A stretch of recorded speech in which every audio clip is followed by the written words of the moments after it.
morning and welcome to Rising. We've got a great show for you today. It is Monday morning, another week of the news and of our spirited discussions. Lindsay, nice to see you. Who needs coffee when they have us, Oh, right? I need coffee.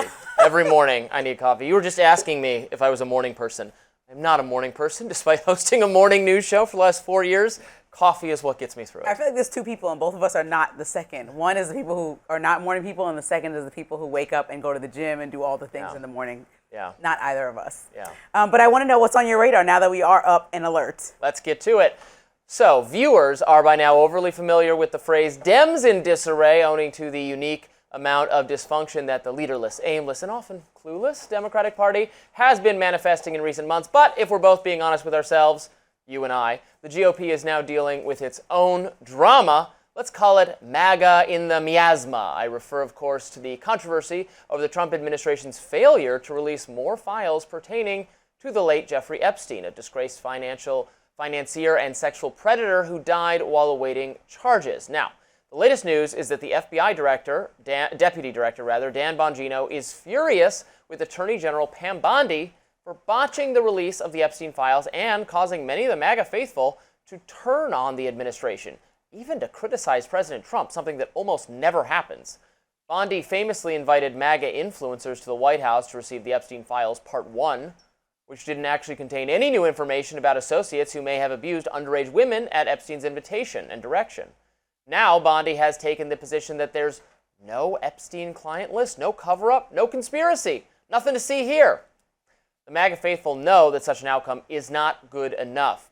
Patel and Bongino in particular vowed to bring greater transparency to this issue if they ever got into power, and they correctly resent being made to look like fools by an attorney general who's now blatantly contradicting herself on whether there are files at all. Late last week, Bongino and Bondi apparently had it out. According to reports, Bongino is seriously considering exiting the Trump administration altogether. He might resign. He deeply resents the position that Bondi has put him in. So does Kash Patel. Now, whether either figure will actually end up leaving the Trump administration, that of course remains to be seen. Trump himself seems to think the Epstein files are no big deal at this point. He actually published a lengthy Truth Social post over the weekend in which he reiterated his own confidence in Pam Bondi. Trump writes this: "What's going on with my boys and in some cases gals? They're all going after Attorney General Pam Bondi, who's doing a fantastic job. We're on one team, MAGA, and I don't like what's happening. We have a perfect administration, the talk of the world, and selfish people are trying to hurt it all over a guy who never dies, Jeffrey Epstein. For years, it's Epstein over and over again. Why are we giving publicity to files written by Obama, crooked Hillary, Comey, Brennan, and the losers and criminals of the Biden administration who conned the world with the Russia hoax, 51 intelligence agents, the laptop from Bleep, and more? Let Pam Bondi do her job. She's great. The 2020 election was rigged and stolen, and they tried to do the same thing in 2024. That's what she is looking into as AG and much more. 1 year ago, our country was dead. Now it's the hottest country anywhere in the world. Let's keep it that way and not waste time and energy on Jeffrey Epstein, somebody that nobody cares about. Thank you for your attention to this matter." Well, that's a mouthful. Trump is certainly entitled to his opinion that there are more important things than Epstein. Seems like the MAGA base doesn't necessarily agree. This post on Truth Social represents the first time ever that Trump was ratioed on his social media site, according to Newsweek. Ratioing is when a post gets more comments than it does likes or retweets. That means people don't like it. The Daily Wire's Matt Walsh had this to say on X: "The Attorney General said she had the client list on her desk. The White House made a big show of giving binders marked Epstein Files Phase 1 to a bunch of influencers. Now they tell us there's no list and we should stop talking about it. Well, then why did you say there was a list? Why did you pull that stunt with the influencers? Why did you call it Phase 1, obviously implying that there were more phases to come? If you claim that all of this seems normal, above board, and honest, you're being extremely obtuse. We're Americans. We don't accept obvious bleep from our political leaders. We don't move on from a topic just because we've been instructed to do so." Yeah, I think Matt Walsh is on to something. And it is really interesting, Lindsay. The kind of main rule of our politics for the last 10 years has been Trump's people, Trump's base does not turn on him, does not disagree with him. There can be internal disagreements among MAGA policy fights, but it's not about Trump being wrong. This is a rare circumstance where I'm seeing a lot of it on social media. People who love Trump, who supported Trump, are disappointed in what the administration is saying, is doing with respect to Epstein. I would say that the administration, not really Trump specifically, but certainly Bondi, and it's interesting he's sticking by her because she screwed this up. There's no way around it. She set the MAGA base up for disappointment. She could have said from the start that we think a lot of the files have been released and we're not sure there's all that much more. Could have said things of that nature, but set people up to be disappointed by the revelation so far. You can't deflect and then say, oh, look over here, let's talk about something else. Because two issues can be important, particularly to Trump's base. Because I don't think a lot of people outside of that were calling for this to continue going on, looking into the Jeffrey Epstein case. However, now that it's on the table, and now that we know a lot of people have asked to comb away the bureaucracy and get to the truth of the matter, the fact that this switch is just happening and he wants everyone to pretend like it shouldn't be a question is absurd. Also, blaming it on Obama and going down that list was also absurd. But I think he needs to make sure that he is answering to his base, because Kash Patel, Dan Bongino, and Pam Bondi all went on a podcast interview spree about these files and client lists. And so at the very least, we have to figure out what the lie was. Was the lie that you had access to so much information that was going to break and blow all of our minds?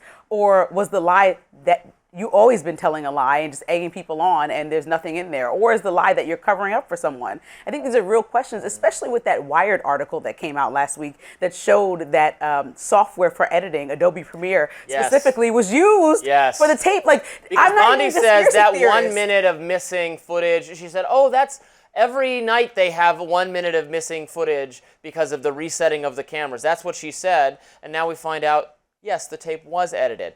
Like, come on, guys. Nobody believes that there isn't more to this story, and you gotta give up more information, especially when you ran on that and you promised that. I do, however, find it interesting that Democrats are, for the first time ever, kind of interested in this story. We have to have two sides to everything. So now that the official MAGA administration, the Donald Trump position, is now nothing to see here. It's all overblown.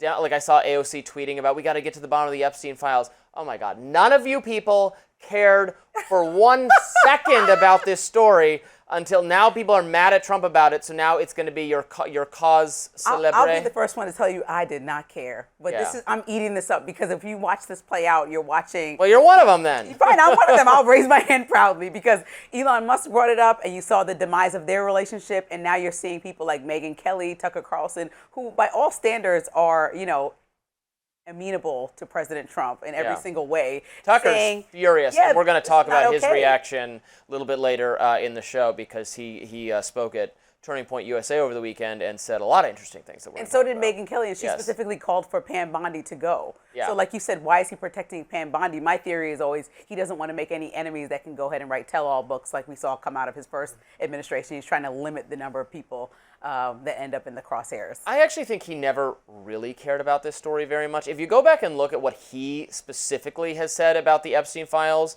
like he said, oh, sure, I'll release whatever, but there might be people whose names are just in it who are not even accused, and it's going to be ugly for them, so we don't want to release damaging information that it's not fair. He seemed to have I don't know if he was referring to himself. He seemed to have a "this is Me Too" overreach kind of attitude about it, which there is an element to that, to be clear. Virginia Giuffre, the main accuser, accused a bunch of people, including Alan Dershowitz, and she recanted that accusation. And when that happens, I have to disregard everything else you say. But we were hoping we would get more clarity, and that has not yet happened.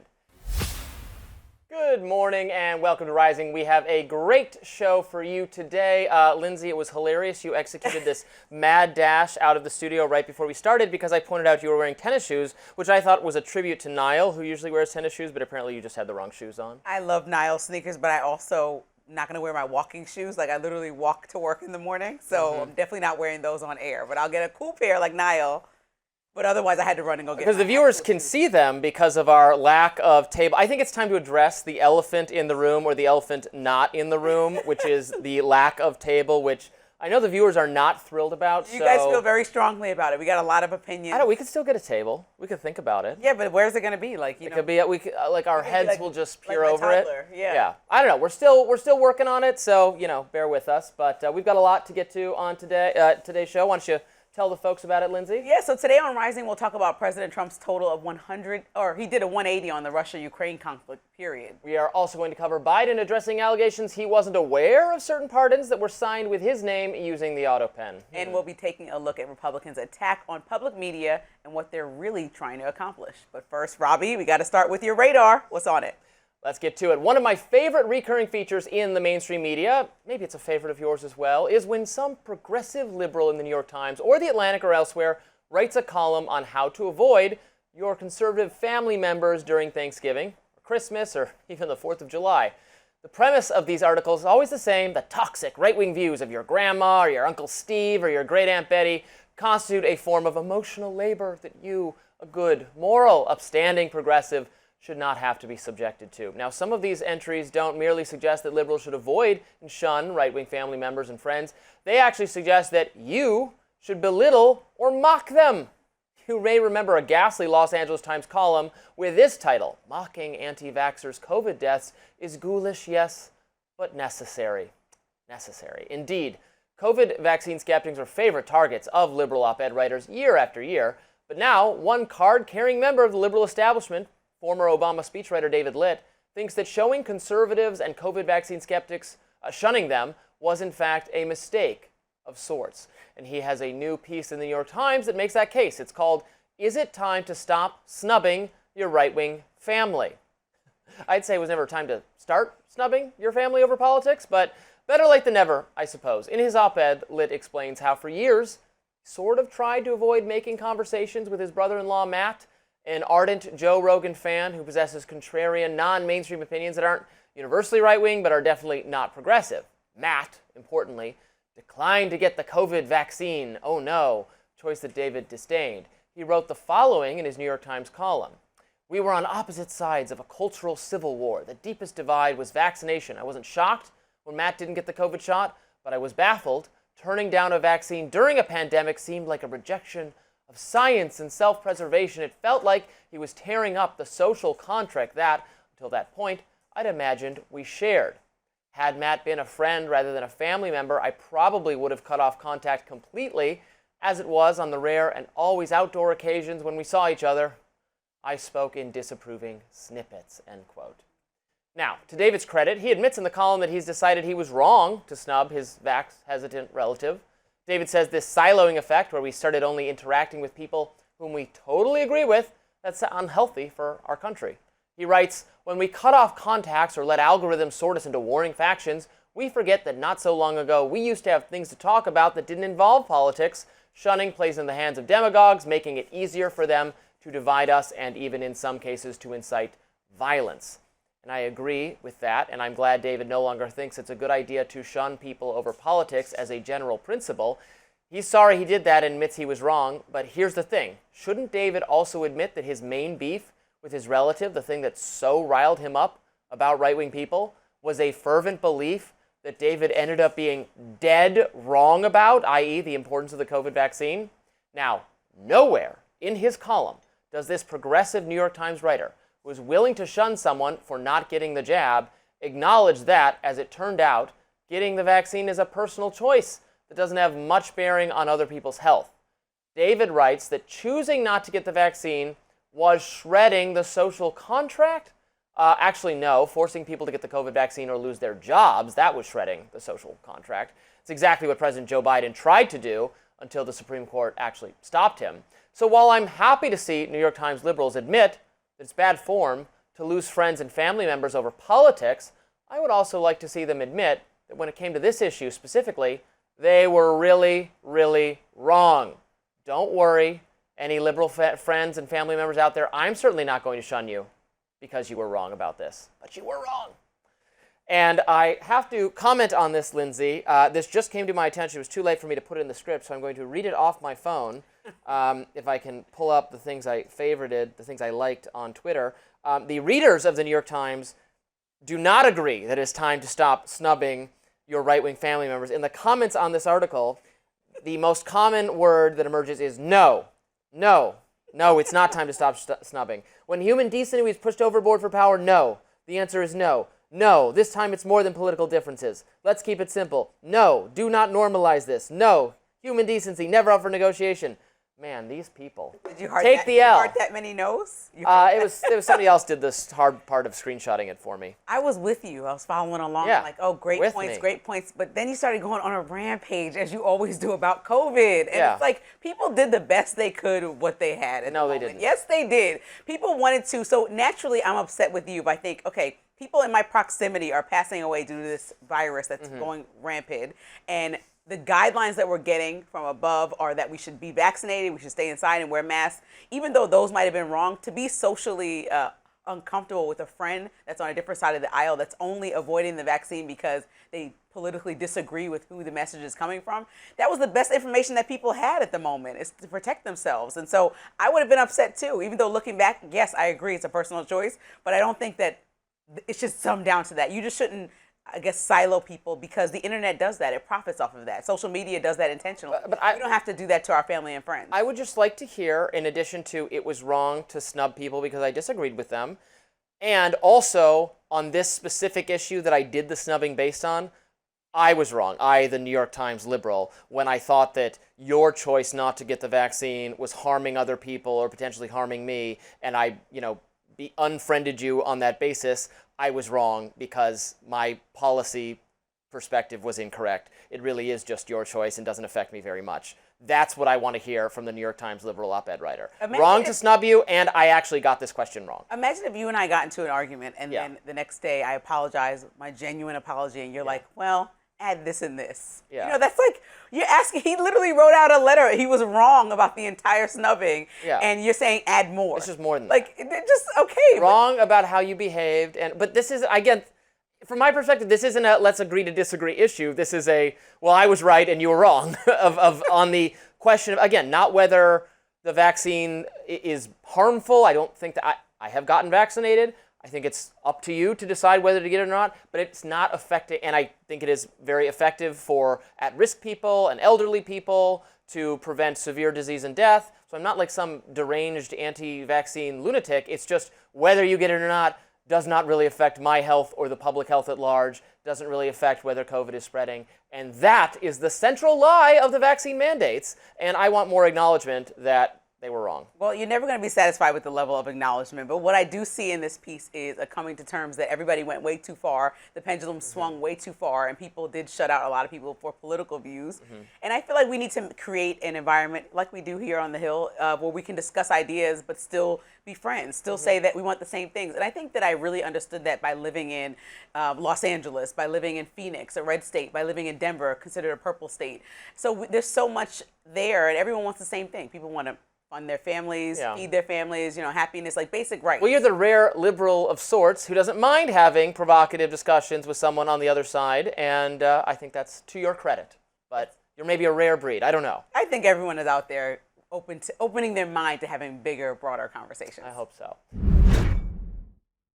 Good morning and welcome to Rising. We've got a great show for you today. I just had a little deja vu come over me, Lindsay. I don't know why that is. Because you keep seeing me in a different outfit every day? That must be it. Somehow I don't think that's what it is, but who knows? All right, Robby, what's on your radar? Let's get to it. In the mainstream media's telling, conspiracy theories are something that belong almost exclusively to the media's enemies on the political right. The COVID-19 pandemic helped make this framing more popular among liberals. Today, progressives often belittle, mock, and sneer at their conservative friends and family members for supposedly believing in kooky fringe ideas. Indeed, I talked yesterday about one liberal thinker, a former Obama speechwriter, admitting he used to snub a more conservative-leaning family member for disagreeing with him about vaccines. What else? I'm here to tell you, though, it's not just those zany right-wingers like me who believe in crazy conspiracy theories. Elite, smart, morally praiseworthy liberals, well, they fall for insane ideas too. And here's a perfect example. Joyce Carol Oates, a well-known and popular author and teacher of creative writing and a card-carrying member of the liberal establishment, Joyce Carol Oates, she seems like exactly the kind of person who would shun a right-wing family member for being wrong about COVID or Trump or any number of subjects, you name it. But does Joyce Carol Oates admit to believing some kooky things herself? Well, of course she doesn't. And yet look at what she wrote on X yesterday on the 1-year anniversary of the Trump assassination.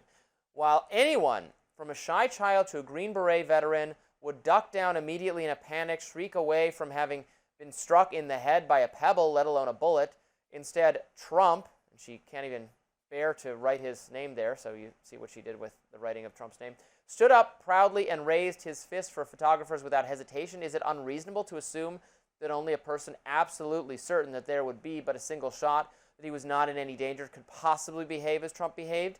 Yet the media would have the public believe this, as if it's some sort of insider joke or code like pro wrestling kayfabe, where you thought you know wrestling is scripted, you must not say so, nor will anyone else. End quote. Are you confused by that? Well, look, what she's saying, to be very clear, she thinks the Trump assassination was a false flag operation, i.e., Trump or his supporters arranged for a fake assassination in order to garner sympathy for Trump and orchestrate that legendary photo of him bravely standing up, raising his fist for political advantage. And if you don't think it's clear she's saying that, here were her follow-up tweets. It seemed rehearsed, the positioning of officers to allow a hokey publicity shot of Trump with a fist raised for a MAGA poster. The call, shoot her down, certainly came too quickly. How could anyone possibly know there wasn't a second shooter? Secret Service would surely be more thorough. She adds, impossible to believe that in the confusion and panic of that moment, anyone in his right mind would wish to stand up and face another bullet. Let's get one thing straight. The attempt on Donald Trump's life 1 year ago in Butler, Pennsylvania, was not staged. It was real. It was perpetrated by a deranged gunman who wounded Trump in the ear. But for the grace of God or some higher power or fate or sheer dumb luck, Trump narrowly avoided being killed. A man in the crowd behind the president, Corey Compratore, was not so lucky. Compratore, a devoted husband and father, died because someone tried to kill Trump. Really tried. It's not fake. It's not made up. It's not part of some plot. It wasn't intended to be a photo op or a campaign tactic. How Trump reacted in the moment was real. It in fact showed real courage. You can be mad that it helped him, that the way he handled the situation resonated with and impressed many Americans, but you cannot deny that it was real. If you do that, you are a conspiracy theorist. Joyce Carol Oates, she ought to know better, but this radar, it's actually not about her. Forget QAnon. This is BlueAnon. It's just as false and harmful and offensive when good and smart and well-meaning liberal people believe crazy things about Trump or anyone else. I think the point is, like you said, someone died. This was a real assassination attempt. And so Joyce Carol Oates needs to just accept the reality and also hope that never happens again, because it was a huge failure upon our Secret Service, who has one job, which is to protect political leaders, most specifically the president.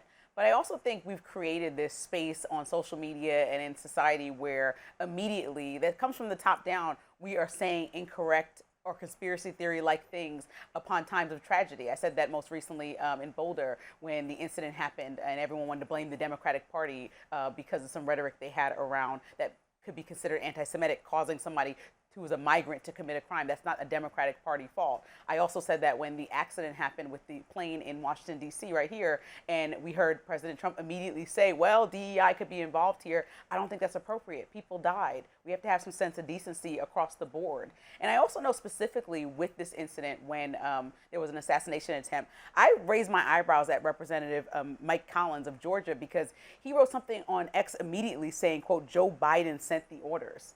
And I think that is that was bad. Very wrong, right? Because that makes it seem like Joe Biden immediately came out of whatever he was doing and said, this is not right. Let's make sure I'm happy President Trump is okay. Like, you never want to see that happen. But I'm sure he got criticized and condemned by every Democrat, by every mainstream media outlet, like the spread of misinformation. Is there going to be any article about Joyce Carol Oates and her followers? It's not really just her. I was looking on Twitter, and you shouldn't try to get overly perception based on social media responses, but this is apparently something that tons of liberals believe. Even on Twitter, I bet on Blue Sky it's 10,000 times worse. They really think, first of all, you can't fake something like this. You can't there's no way to shoot so accurately that you just graze Trump's ear. I love when people think, love is the wrong word, when people think you can just, that she's watching too much Mission Impossible. The police, anyway, you can't fire with that amount of accuracy. Like when people say, why don't the police just shoot the person in the leg? They're not trained to do that because it's not reliable enough that you would just wound someone when you shoot at them. First of all, you could shoot someone in the leg and kill them. They could bleed out and die. They could have a heart attack because you shot them. If you shoot at the ground deliberately, the bullet could ricochet and hit someone in the head or hit someone else. So it's just a totally misunderstands how firearms work. That level of accuracy is not reliable. Maybe there's some really talented sharpshooter people who can do it, but at that distance, you couldn't guarantee you would not kill Trump. And I think around that time there were so many baseless claims, right? Where we had the wrong shooter, which, like you pointed out, that's something that happens far too often. We have people on social media just making up ideas, and people of power, people who actually have followers, who are representatives or speaking voices for these different left and right parties. And I think, yes, you're right. There are people who go way too far on both sides. But I think specifically when you have someone deceased or an act of violence, specifically political violence, these are times when you should say, okay, pump the brakes, maybe not appropriate to insert my opinion here if it's conspiracy theory, like when someone got hurt, right? It just doesn't make sense. And so I think that has to be the undertone coming from the president down. That should set the tone for the rest of the country. I think many liberals are just mad that it was a pretty impressive moment, regardless of what you think of Trump, for him to have the bravery and then also the political savvy to note that standing up and saying to the crowd that he was all right was going to make for a very powerful moment, was going to make people admire him, was good. The crowd also, it should never be discounted how appropriately the crowd behaved. There were shots fired. People didn't panic. People didn't rush. People didn't trample each other. They got down. They behaved very responsibly, and even as someone was killed in their midst. And it's always nice to see ordinary folks reacting very admirably, appropriately in a difficult situation. So. Agreed. Good morning and welcome to Rising. We've got a great show for you today. It is a really big day, Lindsay, because we have these little things in the bowl. I didn't even notice. I don't know what these are, but it's just like a prop. It's called Feng Shui. Yeah, right? It makes me happy. Minimalist design. Yeah, major changes. Yeah, we used to keep this is a secret. We used to keep our caffeine, coffee, chocolate in there. Oh yeah, where are we gonna put those? Now we got to put them way under. Yeah. Anyway, let's talk about what's on your radar. If we must, we'll get to the news. Now, color me shocked, but the Republican majority in Congress might actually deliver on one of their legislative promises. And I couldn't be happier. The GOP is finally ready to defund NPR and PBS, two media products that receive generous heaps of government funding. In other words, you, the taxpayer, you and I, generously subsidize the journalism and entertainment produced by NPR and PBS, even if you don't need it, even if you don't agree with its editorial slant, even if you don't want it. A rescission vote, which would cancel out $500 million, roughly, in public funding, is expected to take place at long last, the culmination of Republican promises that money should not be confiscated from taxpayers and spent on educational programming that people may not need or want, or on a journalistic product that, even if its defenders have a hard time arguing, is non-biased.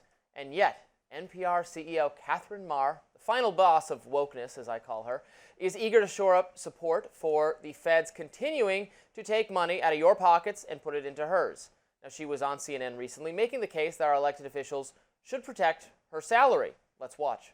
But I think that the place where we're seeing the most traction is senators who represent communities where there are large rural communities, large tribal communities, in particular in places like Alaska, where there just isn't a lot of other options. Broadband service is not universal, and heck, even cell phone service is not universal.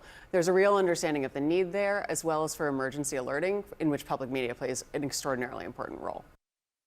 Oh, please. Are you convinced by that? I'm not. Now, that's her argument. Taxpayers should keep subsidizing NPR because for some Americans, radio is the most convenient way to get the news. Maybe in some rare cases, the only way to get the news.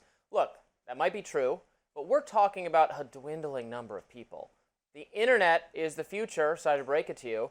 Technological innovation is making it easier and easier to provide fast, cheap internet all over the globe. Consider Starlink, Elon Musk's satellite internet service, which has been used to provide internet to war-torn Ukraine in the midst of that country being invaded by the Russian military. With each passing year, the areas of the world, let alone the areas of the U.S., that are totally disconnected from the internet, it's getting smaller. Trying to maintain government support for an outmoded means of getting information just doesn't make a lot of sense. Not to me. We wouldn't ask the American taxpayers to subsidize fax machines, would we? Again, I have nothing against NPR as a product if people want to pay for it, but it should be their choice, yours and mine, again. The reason some people don't want to pay for it, by the way, is obvious anti-conservative political bias, something CEO Katherine Maher has often denied exists at NPR. Here she was fielding a question about that. As far as the accusations that we're biased, I would stand up and say, please show me a story that concerns you, because we want to know and we want to bring that conversation back to our newsroom. That's coming from a woman who once tweeted that ideological diversity, i.e. allowing a conservative or libertarian point of view every now and then, she said this: it's a dog whistle for racism and anti-feminism. And under her leadership, NPR constantly harped on the Russia collusion story, interviewing Democratic Representative Adam Schiff over 25 times. But when Russiagate failed to uncover evidence of collusion, NPR didn't give that outcome equal coverage at all. Then there was NPR's excuse for not covering the Hunter Biden laptop story. We don't want to waste our time on stories that are not really stories, and we don't want to waste the listeners' and readers' time on stories that are just pure distractions. That was their excuse. NPR should be free, of course, to make its own editorial choices about what it wants to cover. Ignore Hunter Biden. That's fine. That's your right. But I should be free not to pay for it and not to subsidize it. I say thanks, but no thanks, and so do millions of taxpayers like me. You know, I have a lot of feelings about, and we hashed through this. People should watch our segment from earlier this week debating about PBS. That was mainly about PBS. What about NPR, though? I think that they both should stay on air. I think that information is necessary, and I think that you're thinking about NPR on a countrywide level, which I think we all have access to and understand from some of their most popular programs, but on a statewide level, the reporting is really accurate. It's really in the community, hyper-local, and really giving people the access that they need. I talked about the radio to you. Even though it's hard to kind of fathom that there are people that are still accessing radio as the main point of information, you have to just be aware that our country has different people here that have different experiences, different hardships, and so you don't want to take away access to information. I think that there are several Republicans that understand this. Well, there's 2 points. I think there are Republicans that push back about this bill as a whole because they said they don't fully understand what's in there and what cuts are being done. The government hasn't made that clear. So there's that. But then there's an entire other subset of people, GOP senators, that said that they sent actually a message to Russell Vought telling him, as the budget director, that they want him to explain how some of these funds maybe perhaps will be put. There's 10 of them that signed an open letter and said they want to know how these funds will be put towards educational programs. Right. So obviously they'd see the value in educational programming that may be pulled away in some of these hyper-local places. And so you have to remember that there are still people who understand the long-term effects of pulling educational and informational program from these kids, because obviously they're asking for after school and summer programs to be instituted, which I think, you know, when you pull away one thing, I asked you yesterday, do you think that Trump will replace some of this funding with actually handing out money to parents to go educate their kids or put them in summer schools that are helpful or help them have learning programs? And you said possibly, but I said I don't think that's realistic at all. So the fact that we have Republicans asking about those things is important, because I don't think you should take one thing away and not replace it with something that's equally beneficial if you want Americans to be on an equal playing field in education. I can just think of 1,000. First of all, it's philosophical, so I don't want to force people to pay for an editorial product they don't agree with. I don't want to pay for this. If people want to pay for it, that's fine. Again, we're not banning the product from existing. We're just saying the compulsory government funding, which comes from you and I, should go away. If you want to pay for it, that's fine. So that's the philosophical dimension of it. The practical dimension of it is I can't be persuaded that subsidizing an outmoded technology is the best way to get information to these people. Don't we have to be aren't progressives forward thinking and technologically interested? If there's really not good cell phone coverage or internet being provided in some of these distant, in the middle of the desert of Nevada or something, why aren't we working on improving our infrastructure so that the internet and cell phone service, which is certainly going to be the thing you get your information from in the future, Why aren't we spending that money to build out more infrastructure then so that people have that kind of coverage instead of, again, I use this example in my radar, but it sounds to me like subsidizing the fax machine. I mean, I would love that. I think that the internet should be invested in a way that people that have less access should now make it extremely accessible. I wasn't aware that there were so many people that had lack of access to internet, laptops, televisions, Right. or I don't cell believe phone. there are so many people, But it came out when people, and I have several people that I talked to directly for these stories that are school teachers that said you would be surprised by the disparities at home for kids that can't access a cell phone or all these different things. And so it might be easy for you to say, yes, they can learn easily on their parent's cell phone, but if their parent works 2 jobs, and it was during COVID, we saw that kids weren't able to access information. And so it's a real issue that actually needs a real solution. And I wouldn't mind if we do replace, let's say, way information that's subsidized by the government was coming through to children or to adults. But I mind that there's no plan to replace it. I mind that we're just cutting funding for Elon PBS Musk can beam and it NPR. onto the So let's front do it. lines of the battlefield Don't suggest in something Ukraine. with Doge and then delete Yeah. a whole entire program but have nothing to replace it with. Elon Musk was there. These are cuts coming under his But you leadership. disagree that So, the product is ideological propaganda? What about these? no, I disagree with that wholeheartedly. I disagree with you. I think that the NPR CEO is right to go on there and defend herself because NPR has been an institution for decades that has provided real information. I think if Fox News was asking for It's not Congress the to give them a same. subsidy, Not the people same. of your ideological bent would not be happy about it.